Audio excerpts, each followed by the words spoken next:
In this video, we'll talk about transactional methods, which provide a direct measure of price, and net margin methods, which provide an indirect measure of price because they make inferences about transfer price from profits. Because transactional methods are providing a direct measure, we really don't need a close relationship between prices and profits in order to use transactional methods. However, because net margin methods are making inferences about prices from net profits, we actually do need a close relationship between the two for net margin methods to be reliable. To try to illustrate this point, I've put a couple equations up here, not very complicated ones. The first simply shows that profit is equal to revenue minus cost, a pretty standard definition, and then provides some definition. Revenue equals price times quantity, and cost equals transfer price times quantity, plus other variable costs times quantity, plus fixed costs. And if we want to put this in a more formal statement down here, we have profit equals price times quantity, or revenue, minus quantity times transfer price, minus quantity times variable costs, minus fixed costs. We're just rearranging things fairly simply. Profit equals price times quantity times transfer price, plus variable costs or fixed costs. So clearly profits are illustrated by a combination of transfer pricing and non-transfer pricing factors. And so if the transfer pricing factors are relatively large, and let's just make them relatively large, then transfer prices are going to have a large impact upon profits. Conversely, if transfer prices are relatively small, and we can make them shrink a little bit here and keep shrinking, they are going to have a relatively small impact upon profits in relation to other factors. And the situation in which net margin methods work is the first, when transfer prices are very important, and when transfer prices become very unimportant, back here, then the relationship between transfer prices and profits breaks down and net margin methods become unreliable.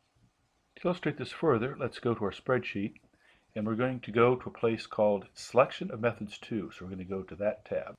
When we get to this tab, we're going to change the story a little bit, and we're going to have the supplier be a component manufacturer, and it's going to sell to an ends good manufacturer. So we could think of, for example, an automotive company where the components manufacturer is making a piece of the car, say the condenser or brakes, and it's selling it to the ends good manufacturer, which is making the finished car. If we go up here, we're going to assume that both parties have the same units sold, so we have a one-to-one relationship between components and the car. The transfer price of the component is going to be the same as before, 143 to start with. The end sales price per unit, however, is going to be very large. It's going to be much larger. It's going to be $18.50. If we have a total cost of goods sold for the is $100,050, the same as in our earlier example, and our unrelated COGS per unit is going to be $12.50. And let's go through and see what some of the implications for this imply. Actually, let's step back a moment and look at the ends goods. The components manufacturer has a statement that's very similar to what was before. Total revenue is 143, total COGS of 100,050, gross profit of 42,000, operating costs of 30,000, operating profits of 12,000, almost 13,000, and an operating margin of 9.1%. Our end goods manufacturer is going to have much larger revenues, 1,850,000. A cost of goods sold from related parties, which is the same as the revenue from the contract of the component manufacturer. Unrelated costs of goods sold, which are 1.25 million.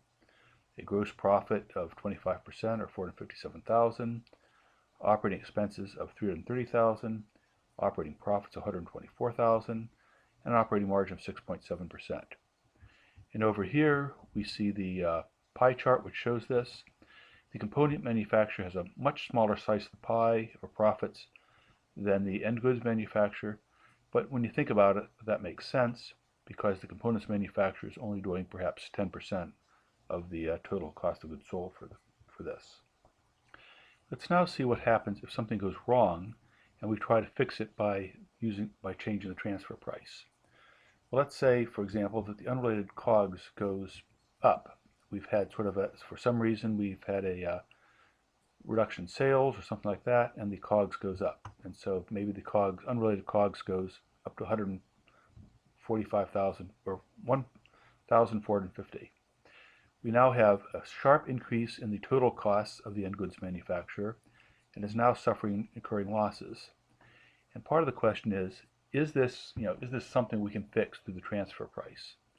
And perhaps if we try to test the end goods manufacturer, can we bring the end goods manufacturer back to profitability by lowering the transfer price? Well, let's see. Let's push the transfer price down to 100, say. Well, we see we've now had a huge impact on the profitability of the component manufacturer. It's now losing 9%, but the end goods manufacturer is still losing 2.2%. Let's go a bit further and see if we can put the end goods manufacturer at a break-even point. Well, we now have, at a transfer price of 63 per unit, the end goods manufacturer is now breaking even. But look what's happened to the components manufacturer. It's now losing 62%. It now has a negative operating margin of 62%.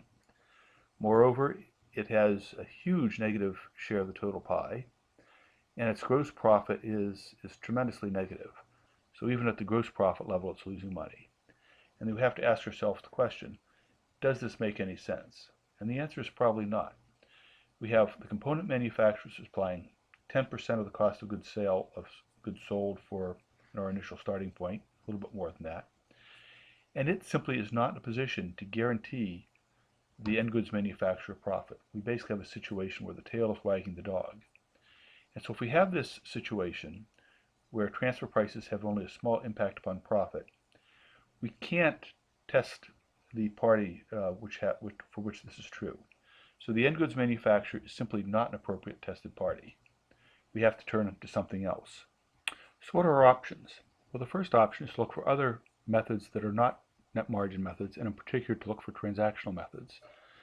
So, if, for example, a car company is buying a steering wheel from a related party, we might even be better off by using the replacement cost of a steering wheel or replacement price of a steering wheel, even though we know that's wrong, and making a crude adjustment, than by actually trying to look at the profits of the car dealer and to make an inference about the price that it's willing to pay for a steering wheel based upon its profits. Alternatively, we can look for different ways of using profit-based methods. One way is to simply flip the tested party. In the example we just went through, the component manufacturer had a close relationship between its profits and the transfer price. Therefore, we might be able to treat the components manufacturer as the tested party. Alternatively, in some cases, we may be able to segment data. That would be hard in the example I went through, but if we think about a distributor which buys 10% of its products from related parties and 90% from unrelated parties, if we can focus just on its purchases and resales from related parties, we may in fact still be able to apply the net margin method. So the key point is simply we have to think a little bit about the ratio between profits and prices, and do transfer prices in fact sort of have the ability to influence profits when we're using net margin methods.